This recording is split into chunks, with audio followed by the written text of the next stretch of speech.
Be me, Ethan, 32. I'm a back-end engineer at a boring B2B company. We make business software for other companies. Clients are warehouses and finance teams that treat downtime like a personal insult.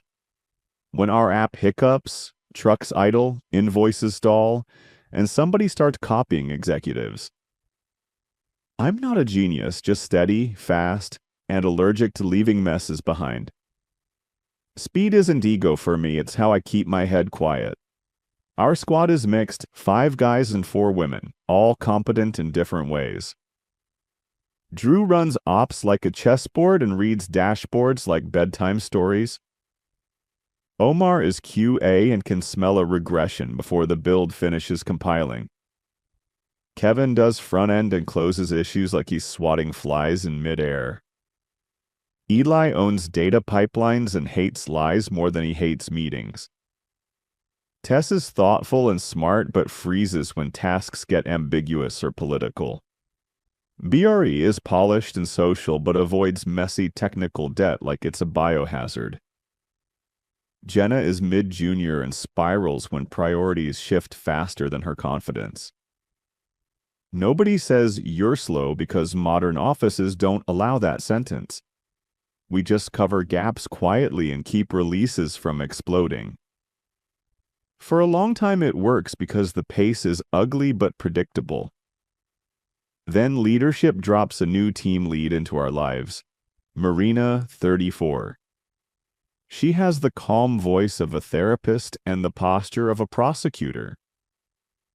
Her background is delivery leadership, which means meetings, frameworks, and narratives. First week feels fine because she listens and asks neutral questions.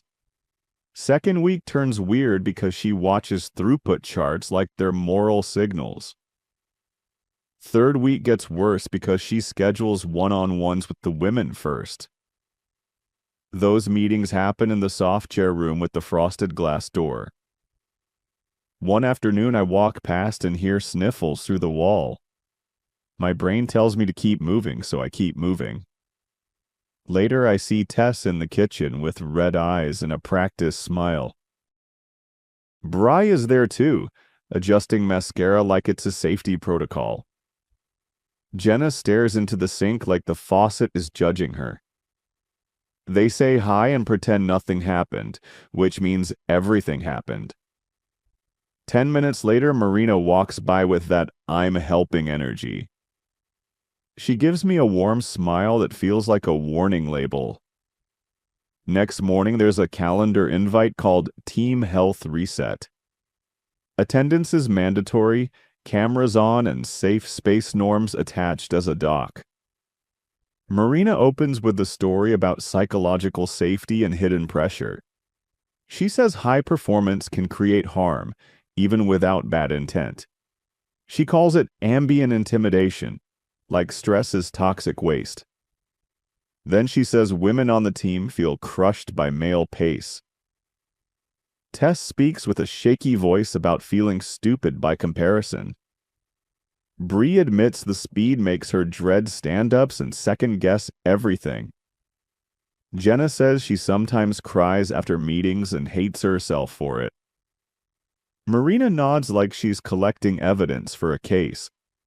She thanks them for bravery and calls it lived experience. Her eyes shift to me, Drew, and Kevin like we're the weather. She says male productivity can create emotional violence in mixed teams. The word violence hangs in the room like smoke. Nobody laughs because nobody knows the rules of laughing anymore. New working agreements appear on screen like commandments.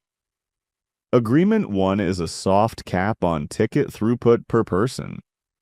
Agreement 2 bans unsolicited fixing of someone else's ticket. Help must be requested explicitly and documented like consent paperwork. Agreement 3 adds 2 daily temperature syncs to check feelings. Agreement 4 bans urgency language unless Marina approves severity. She says panic reinforces toxic norms and pressures vulnerable teammates. Drew's face twitches like he swallowed something sour. Kevin stares at his keyboard like it might open a trapdoor. Omar looks confused because QA lives inside urgency by design. I keep my face neutral because neutrality is now part of the job. The meeting ends with "comfort is a deliverable," said like a slogan. Monday arrives and habit kicks in, so I move fast anyway. I clear bugs before lunch because production is noisy and annoying. Marina pings me privately and asks for more mindfulness. She says my pace may invalidate others and amplify their anxiety. I reply politely that I'm handling escalations and protecting the release. She sends a smile emoji and a paragraph about impact over intent. The line, "Not everyone needs to prove something," lands like a slap. Tuesday brings a real outage, the kind that wakes managers from naps. A client's scanners freeze and their VP starts copying our director. My hands go autopilot, logs open, diff found, patch ready. Drew verifies and we push a hotfix within an hour. Customer calms down and I feel that sweet relief in my spine. 10 minutes later, a meeting pops up titled Process Reflection. Marina says the fix was fine, but the urgency messaging created harm. She asks how I can avoid spiking the room next time. I say outages are urgent by definition, and customers pay for speed. She says customers don't justify internal harm to women. Then she asks about my inner driver like we're in therapy. I want to say fire bad, but I say I like resolving problems. Marina says compulsive resolution can be a dominance pattern. Real anger shows up in my chest for the first time in years. Arguing would become a new charge, so I swallow it. By Friday, small complaints appear like ants on a counter. Tess files a concern after I closed a ticket assigned to her. The ticket blocked release and she'd been offline for 2 hours. Her note says she felt undermined and publicly shamed. There was no public, just a commit, but feelings are now facts. Marina backs Tess immediately and reminds me about consent-based support. Bree complains after I post an error graph in team chat. She says numbers create pressure and make women feel inadequate. Marina bans performance. Adjacent charts from shared spaces. Jenna complains because Drew asked for a test run too directly. She says his tone felt clinical and made her feel unsafe. Drew gets booked for empathy calibration like he's a broken appliance. The pattern becomes obvious and the ending is always the same. Impact matters more than intent, and impact is defined by whoever cries first. The women don't look happy while complaining, just relieved. Relief is powerful when you're drowning in comparison. Marina treats their tears like proof and our silence like guilt. Week 2 turns complaining into a tool that actually works. Anytime someone falls behind, they can pull the brake lever. Tess pulls it when tasks get messy and uncertain. Bri pulls it when meetings feel uncomfortable or exposed. Jenna pulls it when a request sounds like expectation. Each time, Marina steps in with gentle authority and public messaging. She talks about different tempos and pressure ecology like a scientist. Speed becomes aggression, competence becomes privilege, initiative becomes harm. We stop managing work and start managing narratives about work. The guys notice the same thing and share the same dilemma: fight back and become defensive men resisting growth. Comply and watch output bleed out while staying safe. A third option shows up because engineers always pick low-risk moves. We comply so hard that compliance becomes a mirror. New rule forms in our heads.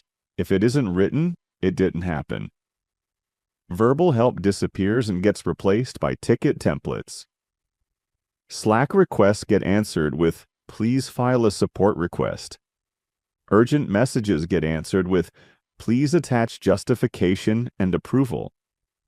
We stop rescuing other people's work even when the fix is obvious. Marina loves it at first because bureaucracy looks like maturity. She posts in the company channel about our trauma-informed delivery. Likes pour in from people who never touch production. The women relax because the fast guys are now boxed into paperwork. Midweek turns into a little victory parade for our lead. She writes a glossy internal post about sustainable pace and equity. Random departments applaud in comments like she solved stress globally. Someone replies with clapping gifs and she hearts them all. Meanwhile, the queue grows quietly like mold in a closed room. Another ritual appears called pace pairing, and it sounds harmless at first. The rule says a fast person must shadow a slower person without taking over. The goal is transfer confidence without transferring pressure. The result is watching someone struggle while your hands sit on your knees. Tess picks a ticket, gets stuck, and looks at me like a drowning swimmer. I ask if she wants help, carefully like I'm defusing a bomb. Her eyes flick toward Marina's glass office before she answers. Tess finally says yes, but only if we document she requested it. I open a ticket inside the ticket because our reality loves recursion. Marina walks by and smiles like she just trained a dog successfully. Friday planning arrives and estimation becomes a new battleground. Numbers are treated like weapons, so confidence becomes suspicious language. We must use possibility statements and add buffers for emotional load. Kevin suggests 3 points, and Marina says numbers can feel aggressive. Omar offers a test plan, and Marina asks how it might land on women. Jenna whispers she can't estimate anymore without feeling judged. Marina praises that honesty and writes it down as progress. We commit to half the work while scheduling twice the meetings. Bree looks relieved because the bar finally dropped. Then she notices the deadline date didn't move, and relief turns into fear. Peace feels good for about 3 days, then reality knocks. Monday brings subtle latency spikes in a month-end finance workflow. Not a fire yet, but it will be if ignored. I see the cause in 10 minutes and could patch it in 20. Instead, I open a ticket and request consent to intervene. Marina replies that we should align in a sync before action. That sync is 2 hours later because calendars outrank servers now. Latency worsens during those 2 hours because physics ignores ideology. In the meeting, Marina asks who might feel pressured by a quick fix. Tess says quick fixes make her anxious because she can't track them. Bryce says speed changes create emotional whiplash and unsafe uncertainty. Jenna admits she fears being left behind again. Marina decides we will take smaller steps and build a learning plan. The 20-minute fix becomes 3 days of ceremonies and doc edits. By day 2, the customer emails politely, then less politely. By day 3, their VP joins and politeness exits the building. Marina tells us to avoid urgency language and keep communications calm. The VP does not care about calm because the VP cares about money. Drew DMs me that it feels like watching a slow car crash. I tell him to keep everything written because blame will need a target. Kevin starts tracking meeting hours like they're a separate outage metric. Omar writes longer test plans because procedure is now armor. Our days fill with syncs, reflections, and consent check-ins. Tickets sit in queues waiting for emotional weather to clear. The women fall behind anyway because removing pressure doesn't add skill. The difference is we are no longer allowed to compensate quietly. So gaps stop being hidden, and hidden gaps were the old magic.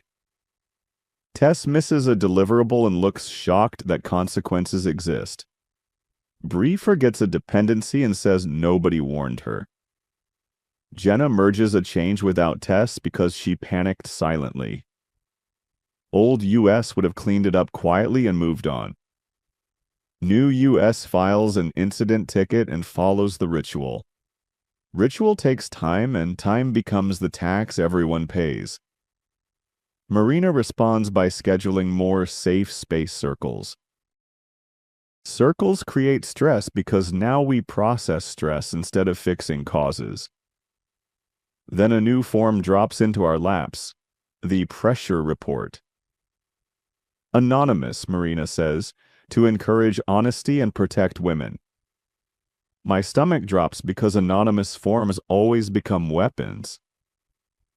Within a week, pressure reports become a daily background noise. Marina references multiple reports in meetings like it's a threat. She says some men still create pressure through silent intensity. The phrase, quiet speed can be aggressive, becomes her favorite line. It sounds like poetry, which means it's useless for engineering. The women start using pressure reports to erase discomfort instantly. Tess files one after Kevin asks for her status on a ticket. Bree files one after I ask for an estimate date in a doc. Jenna files one after Omar points out a missed test case.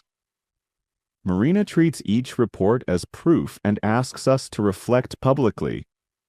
Competence becomes a social risk, and social risk kills speed. We get quieter and slower because survival beats pride. The real turning point is not a fire, but a public stage. A major client schedules an on-site visit for roadmap and reassurance. Marina is excited because she loves audiences and polished narratives. Marina plans a speech about sustainable delivery without toxic productivity. Tess and Bri get chosen to demo for visibility and representation. They agree because visibility equals safety in Marina's ecosystem. Night before the visit, staging breaks in a simple, fixable way. I find the bug fast and prepare a clean patch. Permission request goes to Marina with logs and a clear plan. Her reply is one line. We'll discuss in the morning. Morning arrives and staging is still broken. Client team arrives in suits with polite smiles that hide knives. Marina opens with values, equity language, and a culture story. She says we protect women from pressure dynamics and harmful pacing. Then Tess clicks the demo button and nothing happens.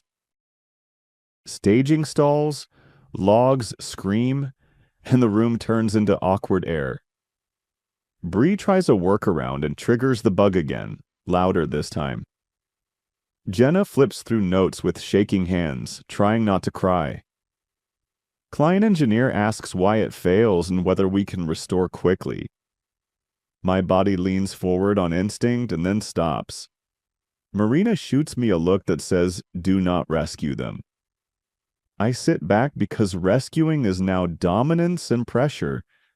Client director asks about release cadence and stability metrics. Marina says comparative metrics can cause harm and distort team health.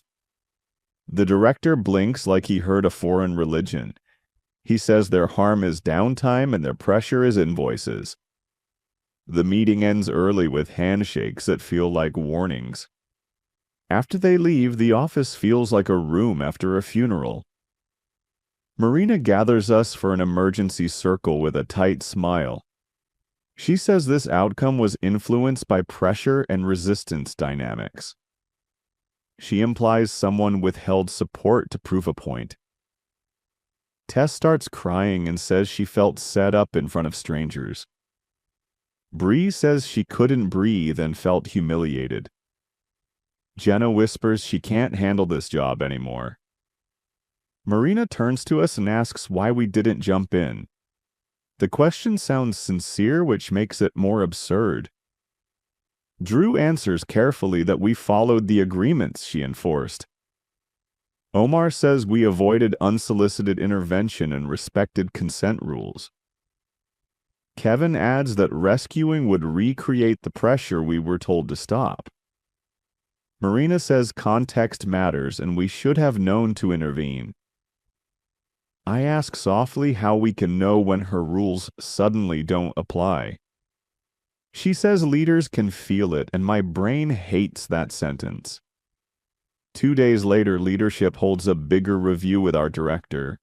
Not a loud trial, just a cold meeting with fewer jokes.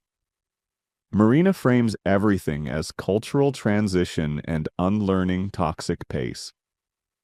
She says some team members struggle to release control and compete less. Her eyes land on me again like a subtle accusation. Director asks for concrete actions to stabilize delivery now. Marina proposes stricter pacing, more circles, and more approvals. Director's face shows patience leaving without raising his voice. He says reliability is non-negotiable and customers don't pay for philosophy. Marina says reliability cannot come at women's emotional expense. Director says contracts don't include emotional expense clauses. Meeting ends with a short action list and a long silence. Back at desks, something shifts inside the women too. Fear used to point at fast men and comparison shame. Fear now points at visible failure and public embarrassment. Tess starts asking for help more often, but she wants it informal. Bree wants quick favors but says tickets feel like pressure. Jenna begs Omar to just tell her what to do quietly. We insist on tickets anyway because tickets are protection now. Marina calls our insistence another form of male pressure. Then the interesting thing happens, quiet and brutal. The women realize Marina can be used the same way we were used. They learn the system's real power is who gets to define harm. One afternoon, Tess walks into Marina's office and closes the door. 10 minutes later, Bree follows with wet eyes and tight lips. Jenna goes last, carrying her laptop like evidence. Soon after, an invite appears called Women's Support Space. It leaks anyway because calendar privacy is a joke. 2 hours later, Marina schedules team alignment with everyone. Her voice stays smooth, but strain slips through the edges. She says she received serious concerns about women's safety and support. She says women feel harmed not only by pace, but by abandonment. That part stings because rescuing was banned and now blamed.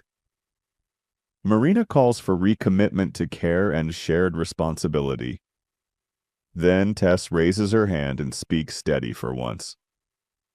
Tess says she doesn't feel safe under Marina's leadership anymore. Birai nods and says, Marina created confusion that harmed women's mental health. Jenna says Marina pressured her into public demos without real support. Marina looks shocked, like a priest hearing God confess. Tess says the guardrails became a trap, and women got blamed for falling. Bree says circles turned into surveillance and extra emotional labor for women. Jenna says she felt gaslit when fear was labeled growth. Every phrase is Marina's own vocabulary sharpened and aimed back. Impact over intent becomes the spear they twist gently. Lived experience becomes a shield no defense can pierce. Unsafe environment becomes the verdict they repeat calmly. Marina tries to defend herself and instantly sounds like invalidation. She says she tried to protect women, and Tess says that wasn't the impact. She says she needed time, and Bree says time without clarity is harm. She blames men's resistance, and Jenna calls that deflection. I sit there watching a machine turn on its builder. Pity shows up because she built this logic brick by brick. The meeting ends with promises of a review and more listening. Next day, People Ops emails a leadership climate assessment. Language is soft, but the implication is sharp. Marina smiles in stand-up like nothing happened. Cracks show in that smile like glue drying. She starts checking in with us more, trying to regain control. Compliments appear in private messages, oddly late and overly sweet. I say thanks and ask for a ticket to track her request. Her eyes flicker because the ticket rule now applies to her too. Drew asks for written agendas on calls that used to be quick. Kevin asks for approval routing for tiny changes. Omar requests consent confirmations with the same polite scripts. Marina built a world where speed is harm and paperwork is safety. Now she has to live inside it like everyone else. Assessment results come back, and we don't see the full report. We see effects instead, like weather changing fast. Director starts dropping into stand-ups without warning. Marina's meetings get shorter and fewer. Her authority gets routed through other managers quietly. Friday afternoon brings an announcement. Interim lead assigned. Not me, not Drew, not any of the fast guys. It's Claire, 41, senior manager from another group, calm eyes. Claire's first message is short and brutally plain. She says reliability is non-negotiable and feelings can't steer deadlines. She says support is allowed again and help isn't a crime. She says consent matters, but so does customer reality. Marina gets moved into culture and process strategy, no direct reports. The title sounds impressive and the power disappears completely. Marina posts on LinkedIn about shifting into strategic impact work. Likes pour in from strangers and silence pours in from coworkers. Claire removes the throughput cap without announcing it. Oxygen returns and we move faster naturally, not to compete, but to live. Drew fixes monitoring in one day instead of 3 alignment meetings. Kevin ships a front-end patch without an emotional temperature check. Omar tightens tests and catches regressions before they reach staging. I apply the original 20-minute fix and it takes 20 minutes. The women adjust too, and adjustment looks different under clarity. Tess starts requesting help properly and documenting without shame. Bry pairs on messy tasks because hiding no longer protects anyone. Jenna grows fastest once fear stops being a weapon. The team stabilizes, and that's when Marina takes the hardest hit. Tess stops visiting her desk and stops asking for guidance. Bree stops liking her posts and routes questions to Claire instead. Jenna leaves Marina's "proud of you" messages unread. Marina built her identity around protecting women from male pressure. Now the women don't need her protection theater anymore. We don't punish her directly because punishment gives her relevance. We also don't argue because arguments are oxygen. She becomes a ghost in the office, present but socially untouchable. One late evening, I finish a deploy and see her by the elevators. She stands alone, laptop bag in hand, staring at a blank wall. She notices me and tries a careful smile, like words need permission now. She asks how things are going in a voice that used to command rooms. I say the system is stable and the client renewed their contract. Her face flinches because renewal is a verdict she can't spin. She says she's glad we found a healthier balance. I nod because I'm not interested in cruelty as a hobby. Then she asks if I think she did anything wrong. That question lands strange because it sounds human for once. Sharp honesty rises, tempting and satisfying like cold water. Instead, I choose the gentler truth that still cuts. I tell her the rules did exactly what she designed them to do.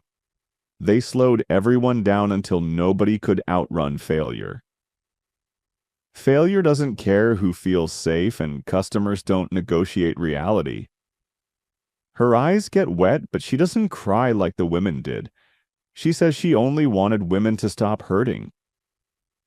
I say hurting stopped when hurting stopped being leverage. The elevator dings and she steps in like she's escaping court. Doors close and the hallway feels lighter than before. Next week, I hear she took a leave of absence for burnout. Burnout is the modern word for consequences you can't name. Months later, her LinkedIn posts talk about listening without controlling outcomes. Strangers cheer her growth in comments like it's a redemption arc. None of our women comment, and none of us do either. The harshest punishment wasn't firing or yelling or public shaming. The harshest punishment was irrelevance inside the world she tried to control.